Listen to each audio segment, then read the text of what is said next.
बहुत समय पहले की बात है। कासगंज नामक एक सुंदर सा गांव हुआ करता था। उस गांव में एक लकड़हारा रहता था जिसका नाम रामू था। रामू बहुत ही ईमानदार और मेहनती था। वह हमेशा अपने काम से खुश रहता था। उसके पास ज्यादा पैसे नहीं थे, लेकिन वह अपनी जिंदगी से संतुष्ट था। रामू के परिवार में उसकी पत्नी और उसके 2 बच्चे थे। रामू सेठ लालचंद के यहाँ लकड़ी काटने का काम करता था और लकड़ी काटने के बदले में सेठ लालचंद रामू को पैसे देता था, जिससे रामू और उसके परिवार का जीवन व्यापन होता था। सुमन, मैं काम पर जा रहा हूँ। आज बहुत देर हो गया है, तो तुम बच्चों को स्कूल छोड़ाना। जी, स्कूल तो मैं छोड़ आऊंगी, लेकिन मोनू और चिंकी पिछले 2 दिन से कह रहे हैं कि उनके स्कूल की टीचर स्कूल की फीस मंगा रही है।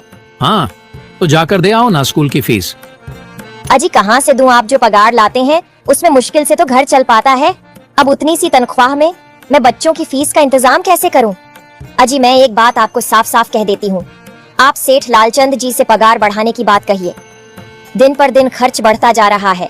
बाजार में अगर सब्जी लेने निकलो तो सब्जियों के दाम आसमान छू रहे हैं, और बच्चों की पढ़ाई का खर्चा, घर का खर्चा अब इतनी कम तनख्वाह में कैसे गुजारा होगा?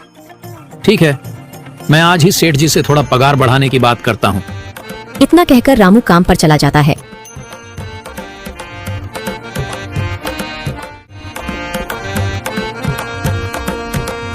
अरे भाई, आज तो पगार का दिन है। देखो, अब यह सेठ लालचंद कोई ना कोई लोचा जरूर करेगा। हमेशा कोई ना कोई बहाना बनाकर पगार कम कर देता है। और अगली बार तो मेरी आधी पगार काट ली थी, यह कहकर कि जो मैंने लालचंद जी से 200 रुपए उधार लिए थे उसका ब्याज बढ़कर 1000 रुपए हो गया है। इसलिए मैं तुम्हारी पगार में से 1000 रुपए काट रहा हूँ। हाँ हरिया भाई, तुम एकदम ठीक कह रहे हो। ये सेठ लालचंद ना एक नंबर का चालाक और लालची इंसान है। एक तो दुगुना काम ले लेता है और बदले में पैसे भी पूरे नहीं देता। हाँ भाई, मेरे भी अगली बार सेठ लालचंद ने पगार काट लिए थे। मैंने बस 2 छुट्टी ली थी जब मेरी बिटिया बहुत बीमार थी, और इस लालचंद ने इस बात का फायदा उठाकर मेरी पूरी आधी पगार काट ली। हे भगवान, बस सेठ जी इस बार मेरी पूरी पगार दे दें। बच्चों के स्कूल की फीस भी भरनी है। ऐसे सभी लकड़हारे अपने काम पर लग जाते हैं। काम करने के बाद सेठ लालचंद के पास जाते हैं। सेठ जी, महीना पूरा हो गया है, हमें हमारी तनख्वाह दे दीजिए। देखो भाइयों, अभी मेरे पास तुम्हें देने के लिए पैसे नहीं है। अभी माल नहीं बिका है, सारा माल गोदाम में ही पड़ा हुआ है। कल या परसों तक तुम्हें तुम्हारी तनख्वाह मिल जाएगी। पर सेठ जी, अभी हमारे पास बिल्कुल पैसे नहीं बचे हैं। घर का भी सामान लाना है, बच्चों की फीस भरनी है। अरे मैंने कहा तो सही, 1-2 दिन और रुक जाओ, कल या परसों तक पैसे मिल जाएंगे। अभी मेरे पास पैसे नहीं है। सभी लकड़हारे निराश मन से अपने अपने घर आ जाते हैं। अजी क्या हुआ? इस बार कितना पगार मिला है? सुमन, अभी कोई पगार नहीं मिला। सेठ जी ने कहा है कि 1-2 दिन में पगार मिल जाएगा। पगार नहीं मिला? आपको तो पता है ना, बच्चों की फीस भरनी है। इनकी स्कूल टीचर ने आज साफ साफ चेतावनी दे दी है कि अगर कल फीस नहीं लाई तो बच्चों को घर पर ही बिठा लेना। अब बताओ मैं क्या करूं? मैं क्या करूं सुमन, ये सेठ जी समय पर कभी पैसे देते ही नहीं है। अब तो बस हम इंतजार के सिवा और कुछ नहीं कर सकते। 1-2 दिन की बात है, देख लेते हैं। ऐसे ही 2 दिन गुजर जाते हैं। 2 दिन बाद सेठ लालचंद सबको पगार देता है। अरे हरिया, ये ले अपनी इस महीने की पगार। सेठ जी, यह तो बस 2000 है। मैंने तो इस महीने 3000 तक का काम किया है। हाँ, काम तो किया है, लेकिन तूने 1-1 घंटे आराम भी तो किया है। ये पैसे उसी आराम के कांटे हैं। पर सेठ जी, आपने तो कहा था 8 घंटे काम के महीने में 3000 मिलेंगे, और मैंने तो 8 घंटे काम किया और 1 घंटे आराम। देख हरिया, मुझे ज्यादा हिसाब किताब न समझा। ये 2000 रख, अगर चाहिए तो, और अगर नहीं चाहिए तो कहीं और काम ढूंढ ले। बेचारे हरिया के पास उन पैसे को लेने के सिवाय और कोई रास्ता नहीं था। हरिया चुपचाप वह पैसे रख लेता है। रामू, ये लो तुम्हारे 2500 रुपए। पर सेठ जी, 2500 क्यों? मेरे तो पूरे 3000 बनते हैं ना। मैंने तो कोई छुट्टी भी नहीं की और ना ही कोई आराम। मैंने तो अपना सारा काम समय पर किया है। हाँ, समय पर तो किया है, पर इस समय बाजार में लकड़ियों का दाम काफी सस्ता हो गया है। इस वजह से अभी तुम्हें भी पगार कम ही मिलेगी जब तक लकड़ियों का दाम नहीं बढ़ता। पर सेठ जी, बात तो 3000 की हुई थी ना। अब 2500 में मैं कैसे घर चलाऊंगा? बच्चों की स्कूल की फीस भी भरनी है। सेठ जी, इस बार आप पूरे पैसे दे दीजिए। 2500 ही मिलेंगे तुझे। यहाँ काम करना है तो कर, वरना कहीं और काम ढूंढ ले। बेचारे हरिया के पास उन पैसे को लेने के सिवाय और कोई रास्ता नहीं था।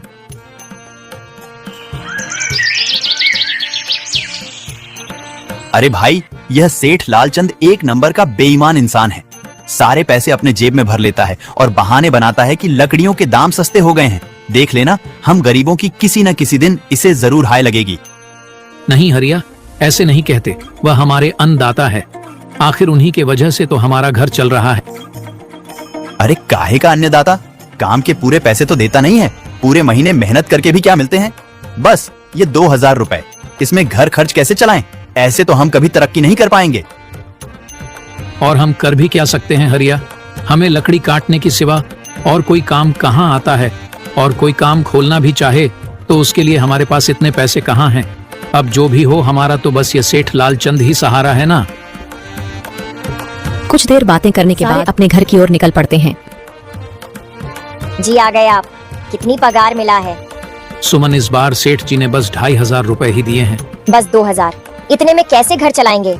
बच्चों की फीस में ही 1000 रुपए निकल जाएंगे। फिर 1500 में क्या क्या करेंगे?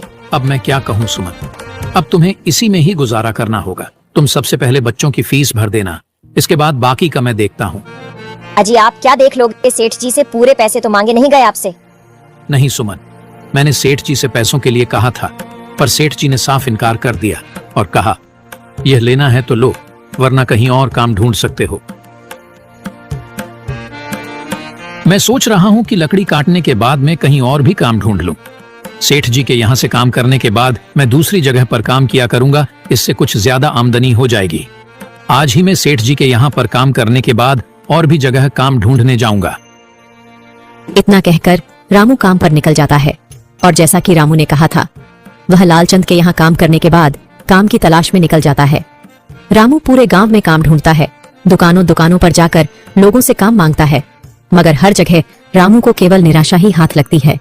अंत में थक हार कर रामू वापस जाने लगता है। तभी वह देखता है कि अचानक बहुत सारे भैंसों का झुंड उसकी तरफ दौड़े आ रहा है। यह देखकर रामू बहुत डर जाता है। वह इधर उधर देखता है तो उसे एक गुफा दिखती है और वह गुफा में जाकर छुप जाता है। जब भैंसों का झुंड वहां से निकल जाता है, तब रामू की जान में जान आती है। हे भगवान, आज तो बाल बाल बच गया मैं, वरना आज तो मैं इन भैंसों के पैरों तलों तो कुचला ही जाता। पर यह मैं कहाँ आ गया? रामू यह सब सोच ही रहा था कि तभी उसकी नजर गुफा में रखी एक टोकरी पर जाती है। रामू उस टोकरी के पास जाता है। ये कैसी गुफा है? ये कैसी टोकरी यहाँ पड़ी है?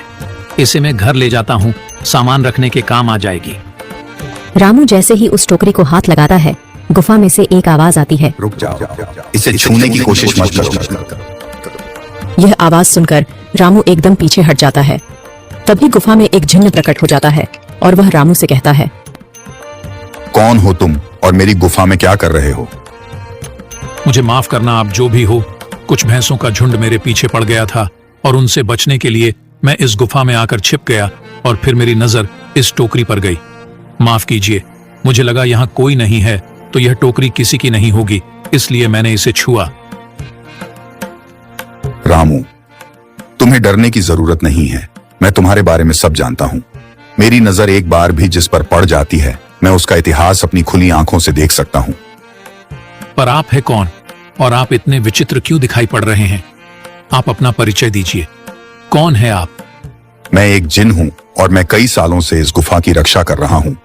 अगर तुम अपवित्र होते तो तुम इस गुफा में कभी नहीं घुस पाते।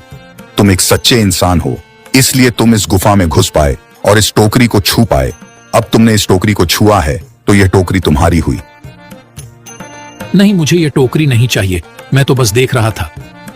डरो मत रामू, तुम ये टोकरी ले जाओ। ये कोई साधारण टोकरी नहीं है, बल्कि यह जादुई टोकरी है। जादुई टोकरी? क्या यह वही जादुई टोकरी है जिसके बारे में हमारी दादी कहानी सुनाई करती थी कि किसी गांव में एक जादुई टोकरी हुआ करती थी और वह सबकी इच्छाएं पूरी करती थी? हाँ रामू, ये वही जादुई टोकरी है। अब तुम इस टोकरी के मालिक हो। तुम इसके इस्तेमाल से अपनी स्थिति सुधार सकते हो, पर याद रखना, तुम जो भी वस्तु इस टोकरी में एक बार डालोगे, वह चीज ही तुम्हें बार बार इस टोकरी में डालनी होगी। इसके अलावा तुम और दूसरी कोई चीज इस टोकरी में नहीं डाल सकते। अगर तुमने ऐसा किया तो इसका परिणाम तुम्हें ही भुगतना होगा। मेरी इस बात को हमेशा ध्यान में रखना। और सोच समझकर बिना लालच किए इस टोकरी में वह ही सामान रखना जिसकी तुम्हें जरूरत हो। रामू टोकरी को लेकर घर आ जाता है। सुमन, ये देखो, ये मैं क्या लेकर आया हूँ। क्या लाए हो आप? बस ये एक टोकरी। सबसे पहले यह बताइए, आप तो काम की तलाश में गए थे ना, तो कोई दूसरा काम मिला कि नहीं? नहीं, अरे सुमन, मेरी पूरी बात तो सुनो। ये कोई ऐसी वैसी टोकरी नहीं है, बल्कि ये एक जादुई टोकरी है। रामू सुमन को वह सारी घटना के बारे में बताता है जो उसके साथ हुई। अच्छा, तो आपका कहने का मतलब है कि इस टोकरी में हमें कोई ऐसी चीज डालनी होगी जिसकी हमें सबसे ज्यादा जरूरत हो। हाँ सुमन, हमें सोच समझकर ही इसमें कोई चीज डालनी होगी। रामू थोड़ी देर सोचता है, फिर उसका ध्यान उन लकड़ियों पर। बार मैं जंगलों में लकड़ियां काटने गया था तो मुझे एक चंदन की लकड़ी मिली थी और वह मैंने तुम्हें लाकर दे दी थी। हाँ, दी तो थी। तो तुम उस लकड़ी को ले आओ, हम उस चंदन की लकड़ी को ही इसमें डालेंगे और उस लकड़ी से अपना एक व्यापार शुरू करेंगे। सुमन चंदन की लकड़ी को ले आती है और उसे टोकरी में डाल देती है। वह जैसे ही चंदन की लकड़ी उस टोकरी में डालते हैं, उसमें कई सारी लकड़ियां आ जाती हैं। अरे वह, यह तो चमत्कार ही हो गया। ये देखिए कितनी सारी चंदन की लकड़ियां हो गई। अगर आप इसको बेचेंगे तो इससे काफी अच्छे पैसे मिलेंगे। हाँ राधा, मैं कल सुबह बाजार जाकर इनको बेच आऊंगा और जो पैसे मिलेंगे उससे हम अपने मोनू और चिंकी के स्कूल की फीस भर देंगे और बाकी बचे पैसों को संभाल कर रख लेंगे। अगले दिन रामू लालचंद सेठ के यहाँ काम पर न जाकर चंदन की लकड़ियों को बेचने के लिए बाजार की ओर निकल पड़ता है। वहाँ पर रामू चंदन की लकड़ियों को बहुत ही कम दामों में बेचा, जिसकी वजह से आम लोगों के साथ साथ बड़े व्यापारियों ने भी रामू से चंदन की लकड़ियां खरीदी। लकड़ियों को बेचकर रामू को काफी अच्छे पैसे मिले। पैसों को लेकर चंदन घर आ जाता है। ये देखो सुमन, उन लकड़ियों को बेचकर मुझे कितने सारे पैसे मिले हैं। ये लो कुछ पैसे, इससे तुम कल मोनू और चिंकी के स्कूल के फीस भर देना। अच्छा, तो मैं काम पर जाता हूँ। अजी, आपके पास तो अब यह जादुई टोकरी है, तो अब आपको उस सेठ लालचंद के यहाँ काम करने की क्या जरूरत है? हाँ सुमन, मैं सेठ लालचंद जी के यहाँ काम पर नहीं जा रहा, बल्कि मैं तो वहाँ पर जो काम कर रहे बाकी के लकड़हारे हैं उन्हें ये खुशी की खबर देने जा रहा हूँ, क्योंकि सेठ लालचंद जी से मेरे साथ साथ वह लकड़हारे भी बहुत परेशान थे। इसलिए अगर मेरा भला हो रहा है तो क्यों ना मैं उन सभी का भला करूं। वह सभी बहुत ईमानदार लकड़हारे हैं, वह सभी बहुत मेहनत से काम करते हैं, मगर लालचंद ने कभी भी उनको उनकी मेहनत के सही पैसे नहीं दिए। इसलिए मैंने सोचा है क्यों ना मैं उनको अपने इस काम में शामिल कर लूं। हाँ जी, बात